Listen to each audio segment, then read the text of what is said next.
episode 7, 17 June 2020. Hi, I'm Dan. Hi, I'm Ramin, and we're two blokes and a mic. He's not doing that anymore. I'm not doing that anymore. Because it's just getting ridiculous trying to synchronize that over Zoom.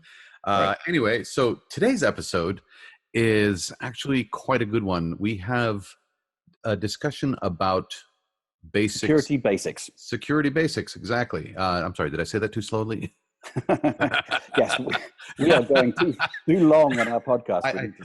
I lingered too long, and So anyway, yeah, security basics for your network at the office, and I'm going to let Dan rock and roll from here, buddy. Okay. So what Since do we? You're so eager today. Go for it, baby. All right, here we go. What do we need to do to protect ourselves? This applies mostly for Windows, but it does apply for Macs as well. All of this is good information. In fact, scrub that. It applies to everyone, home users and work, Windows and Mac. So let's get going. What are the top things that you need? One, you need an antivirus. It's not just any antivirus. You need what's called EDR. I've spoken about this before. Yeah, we actually have an episode we did just recently about antivirus and EDR, and I will link it in the show notes below, so you should please take a look at that and educate yourself as much as humanly possible. Go. Perfect. What it does is it looks at behavior rather than signature. Correct. It's a much better protection. Look at it, update your antivirus, do it now. Second thing, we need a backup. We also did a podcast about that recently as well. We need a backup to back up your important files. Regardless of how you do it, you need a backup. Yes, absolutely. There's another episode. Links below. It. Great. The other thing you need to do is update your computer. Yes, all of those Windows updates, those Apple updates, the application updates. So I get this question a lot. People will call me up and go, "It says I have to update. Should I?" And there was a time, you have to agree, there was a time when doing Windows updates was like it was like letting a coronavirus loose, because it was going to make a mess of everything. And nowadays, please, if the computer is asking you to do Windows updates, you really want to do the updates. I've had people call me about Windows updates and also Mac OS updates. Yes, when the system asks you to do an update, there's a reason. They're patching holes they've found in the system. They're security holes they're trying to patch to keep you and your data safe. Please do the updates. And also sometimes they add features to your operating system. Now, the features, if you're particular, you don't have to do the features, but the critical and the must really be done. Important updates you should always do. Yes. They're in there for a reason. They're trying to protect you. And the same goes for applications as well. If you have an important application, then you need to do those updates. It's there for your protection. Correct. Absolutely. And it's essential. And yes, sometimes, especially on Windows, oh my God, they can take hours. I've seen the Windows 10 updates take hours to do. And you never know depending on how fast the machine actually is. So I've seen Windows updates take 10 minutes. I've seen them take literally overnight. That's a good point. If you're going to do the update, do it at the end of the day. Click on the restart, once you've installed or whatever. Yes. Best to do it that way. Yeah. I've had so many times where somebody would have an update and they're just about to leave the office and they click on the install updates because it's the end of their day, but they want to take it home. Right. And then it's like, don't turn off your computer. Whatever you do, don't turn off your computer. And then the updates keep going and going and going and going. So just be prepared that when you're doing an update, make sure that there's plenty of time that it has to finish. It can take minutes, it can take hours. Anyway, let's move on. Be patient. So the next thing you want to keep yourself secure is a password manager. Now, there was a time when people were like, what do I need a password manager for? I only have one password. That is the problem. So, yes, every place you log into online, every place you have a credential of some kind, username, password, some kind of information that gets you into a secure location to do whatever it is. I don't care if it's Spotify, your bank, the IRS, whatever it is. You're going to need to be required to create a secure password. So your choices of remembering them are to be an amazing mentalist and be able to remember all of these, or write them down. I have a friend of mine whose wife has a 3-ring binder next to her computer that says passwords on the spine. Not very secure. So this is why a password manager is really good idea. Yeah, that is a better organization than a Post-it note Oh, true. stuck to your computer. But Underside of the really keyboard. not. The security is about the same.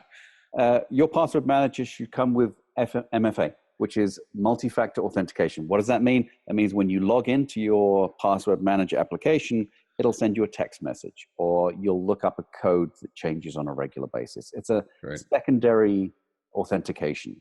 It's not just a password, but it's another secure way of getting you in. It's another randomly generated code that allows the system to know that you're you. It's not foolproof, but it's much better protection than just a regular password. Agreed. And it's not being done just to irritate you. Let's say that out. It's not just being there. It's not doing it just to irritate you. This is really to keep bad things from happening to your logins, passwords, personal information, etc. This password manager can also generate passwords for you that are hugely complex, and you don't need to remember them. You have a little plugin to your browser that will, when you go to a website, it'll recognize, oh, you're going to this website. I know that password, and I can fill in the details for you. Username, password, blah, blah, blah. Right. It can also have it on your phone. So you have an application that's tied into the same account on your phone. So you go to somebody else's computer, and you want to get into an account, but you don't remember the password for. You just look it up on your phone, and you can type it in. It also provides a multi-factor authentication application, so you can use that on some of the password managers for other applications. So you can use that password manager to generate those codes and so on and so forth. Anyway, please get that. That's also going to help you. Yes. The fifth thing that I wanted to talk about was DNS filtering. What is DNS filtering? This is an interesting subject matter, as you and I have discussed. Yeah. The DNS filtering, one of the big providers, didn't even exist until 2006. So this is a relatively recent, and I think Cisco owns the company. Yes, it does. It is a big issue, and it is meant to keep you and your people, or your employees, etc., from doing things that might damage your organization. So a brief description of what DNS is: it's a way of translating a web address like yahoo.com into an IP address, which is a series of numbers, and those series of numbers are how the internet works in the background. So when you ask to go to yahoo.com, your DNS service, which is most of the times it's on your internet service provider like AT&T or Comcast or somebody, will translate that name into a number, and then it'll go off to the right place, get that information, and pull it back again. Agreed.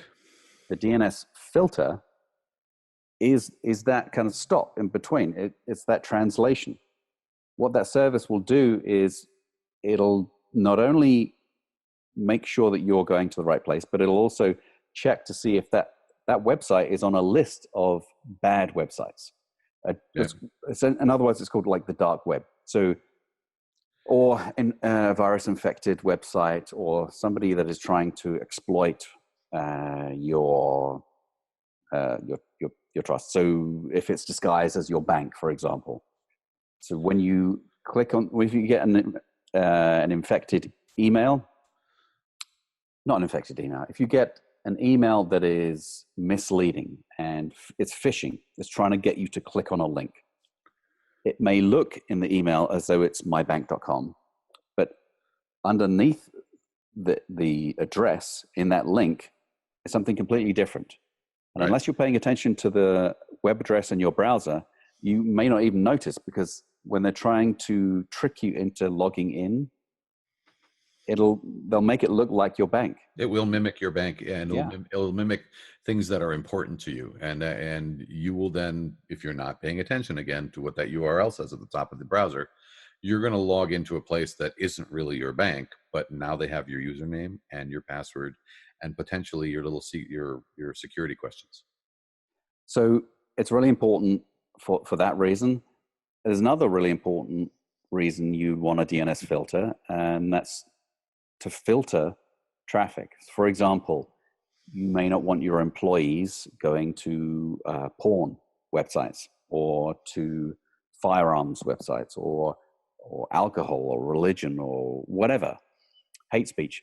You know, there's a number of different, there's hundreds of different filters that you can put on there that will just automatically block it. So this also applies to home users as well. There's an application, it's a very great, good heritage. It's called OpenDNS. I believe it's still free for home users. And you can configure your router to filter traffic so that your kids are not going to porn websites or whatever. And it's a good protection. So it's good for filtering traffic that you don't want people to see but might be legit. But it's also good for blocking known bad websites. Right. It's designed to keep you from going somewhere you shouldn't be going. Yeah. Not for moral reasons, but just to keep you safe from your data being stolen. And the last thing I wanted to talk about, because I want to keep this short, is education. Education. And it's really good to have a little bit of paranoia. You need to be suspicious. Don't just trust every email that comes in. It might be legitimate. It might be. But get in the habit of not clicking on any links that you get in emails. If you think it might be legit from your bank, just open up a browser, type in your bank's address, log in, and if it is legit, it'll have a link in your account once you get in there to ask you to do something or why they asked you to do something. In the day and age of the 21st century, we don't want people suffering from what our parents suffered from, which was, if it's in writing, it must be true. It is, in fact, not the case. Right? If you see an email that even remotely looks suspicious, pick up the phone and ask. I mean, the worst that happens is, or send a separate email that says, hey, just got an email from you that's saying this, this, and this. Is this legit? Yeah. The answer is yes, move on. If the answer is, I don't know what you're talking about, delete that email immediately and then empty your trash. Since COVID, we have seen quite a bit of an uptick in these kind of phishing scams. There's various different ways that people do this. They either do it through a little link, which is difficult to get around the spam filters because it's an actual link and that link may be a bad website. But if it does get through for whatever reason, you would want this like DNS filter or something like that to give you some protection. Now, there are other emails that people get. The one, for example, that says, I've hacked your computer. I've been monitoring you. I have access to your webcam. I've seen what you've been doing. Ooh, that's disgusting, or whatever. And they'll have your name, and they'll have your email address, and they'll have like one of your old passwords, maybe your current password. Now, this is a scam we've seen time and time again. Correct. It's basically where you have a big hack from, I don't know, Yahoo. I think it was Yahoo that actually was one of the big ones recently, right? It was a few years ago. I know in 2012, hackers stole 3 billion accounts. With a B. Billion. And like 1%, if you were to send out an email to every one of those people and 1% replied, that's 30 million. 30 million responses in just 1%. And if you can somehow extort some money from out of 30 million, 1% of those people that respond, that's 1% of 1%. That's still 300,000. 300. Am I doing the math right? Yeah. 300,000. Yeah. 300,000. Now, I don't have to tell you if they send $1 each. Yeah. But it's not $1 each. It's $1,000 each. Yeah. Even if it was 10, I'll give me $10, give me $100, give me $1,000, whatever it is. You can quite easily do the math and realize that there is a huge amount of money to be made. Are extorting because people are afraid, they're uninformed, and people are taking advantage. So please educate yourself. If you Yes. get an email like this, ask one of your tech friends. Do some research. Correct. You'll see people will tell you, no, this is not legit. This is a scam. Yeah. Don't call that number. Do not call that number. Don't click on the link. Just delete the email. The other version of this that is very unsettling for a lot of people is you'll get an email that looks like it came from your CEO. Even the pattern of usage of language, identical to how your CEO would speak. Right. And it's saying, by the way, I want you to wire, X amount of money into this bank account. Yeah. And I actually have a client where the accounting department received an email apparently from their CEO saying he wanted $2 million transferred into a client's bank account. And here's all the information. They actually initiated the wire transfer and then said, I wonder, after the wire transfer. And they called the CEO and he's like, no, it wasn't me. I don't know what you're talking about. And then there was a frantic race on to see if they could kill the wire before the bank actually set it out. They were successful, but really, guys, if it sounds even remotely strange, either ask or delete. The worst that happens is you get a second request. Follow up. Just pick up the phone, call that person. Make a phone call. Did you ask me to wire $2 million to Johnny client? Yeah. Yes, no, okay. Just checking. Yeah. Just to make sure, maybe it's legit, but it's better to know for sure that it's legit before you initiate the wire transfer than try and stop it after you've done it. We've also seen people ask, like staff to buy gift cards. Yes. Scratch off the codes and send these codes to us. Yeah. Yeah. Really? Your CEO is going to ask your you CEO, to buy CFO is not going to ask you to do that. Yeah. Again, be suspicious. In doubt, just ask. When in doubt, just ask. Pick up the phone. People aren't going to get annoyed that you're double checking. This is kind of out of the ordinary. You've never asked me to do this before. I better check. Nobody is going to get irritated with that. Right. Because the worst thing that happens is nothing happens, right? You're safe. Yeah. If you check. But if you don't check, the worst thing that's going to happen is you're going to get fired. You're going to get fired. Sorry, that's how it's going to work out. That's how HR, you need to know this is coming. So it is what it is. That's the world we live in. Like it, don't like it, it's not relevant. Please be safe. Please be suspicious. Ask. So these were the main security points I wanted to get out there. Take all of them, take none of them. It's entirely up to you. What we're trying to do is educate you just to make sure that you're all safe and secure. Yes. Please. Do your due diligence with everything you do. Take nothing for granted. Yeah. Right. It is very much like the wild, wild west out there, only there are no boundaries. Right. The requests that you get may have come from China, Mongolia, Singapore. You never know. You never know where it's coming from. You don't know who's on the other end of that request. Pick up the phone and ask. Yeah. So let's wrap this up. I don't want it to be another half an hour episode. Yeah, we're doing too many of those. So let's move on with this. Thank you very much for your time and efforts as always, and your attention. Thank you for watching. Again, this has been Two Blokes and a Mic. Stay safe. Stay safe out there. Take care of yourselves and your families, and we'll talk to you soon. Cheers. Bye-bye now. Bye.